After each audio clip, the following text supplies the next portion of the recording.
Hi welcome to my channel. అందరికీ కూడా అక్షయ తృతీయ శుభాకాంక్షలు. ఈరోజు ఆడవారంతా బంగారు కొనేసి ఉంటారు కదండి.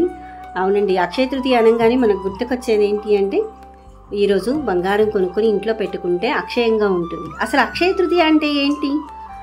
అక్షయ తృతీయ ఈరోజు అంత ప్రాముఖ్యత ఎందుకు సంతరించుకుంది?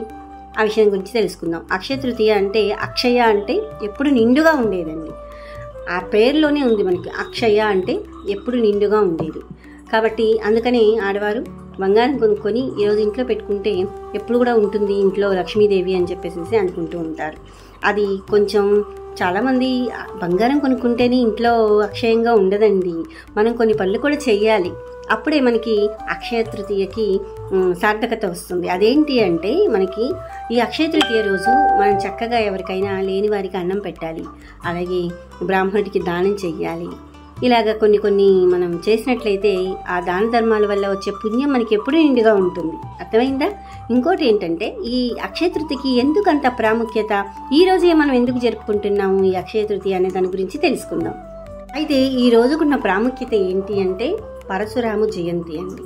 అంతేకాదండి, ఈరోజు గంగమ్మ తల్లి భూమికి దిగి వచ్చిన రోజు కూడా ఈ రోజే. ఇంకా ఏంటి అంటే కుచేలుడు శ్రీకృష్ణుడి వద్దకు వెళ్ళి తన యొక్క బాధలన్నింటినీ ఒక అటుకులు ఇవ్వగా కుచేలుడిని కుబేరుడుగా చేసిన రోజు కూడా ఈ రోజే అన్నమాట. ఇంకా వ్యాస మహర్షి మహాభారతాన్ని రచించిన రోజు కూడా ఈ రోజే. మహాభారతం ఎవరు రాశారు అంటే వినాయకుడు రాశాడండి. వ్యాస మహర్షి చెబుతూ ఉంటే వినాయకుడు ఈ మహాభారతం రాశాడు.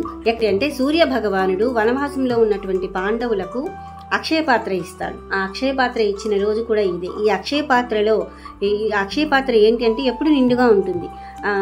అంటే దానికి వెలితి అనేది ఉండదనమాట. కాబట్టి సూర్య భగవానుడు అక్షయ పాత్ర ఇచ్చింది కూడా ఈరోజు. అందుకే ఈ రోజుని అక్షయ తృతీయగా మనం జరుపుకుంటూ ఉంటాము. ఈరోజు ఏ పని చేసినా కూడా అక్షయంగా ఉంటుంది. దీనికి వర్జాలు ముహూర్తాలు ఏమీ లేవండి. ఈరోజు మనం ఏ పనైనా కూడా చేయొచ్చు, ఎప్పుడు కూడా అది నిండుగా ఉంటుంది అని చెప్పేసి పురాణాల ద్వారా మనకి తెలుస్తూ ఉంది. సింహాచల క్షేత్రంలో చందన ఉత్సవం, నరసింహస్వామికి చందన ఉత్సవానికి నిజరూప దర్శనం కూడా మనకి ఈరోజు జరుగుతుందన్నమాట. మరి విన్నారు కదా అక్షయ తృతీయ ఎందుకు ఇంత ఈరోజు అంత ప్రాముఖ్యతను సంతరించుకుందో. Thank you.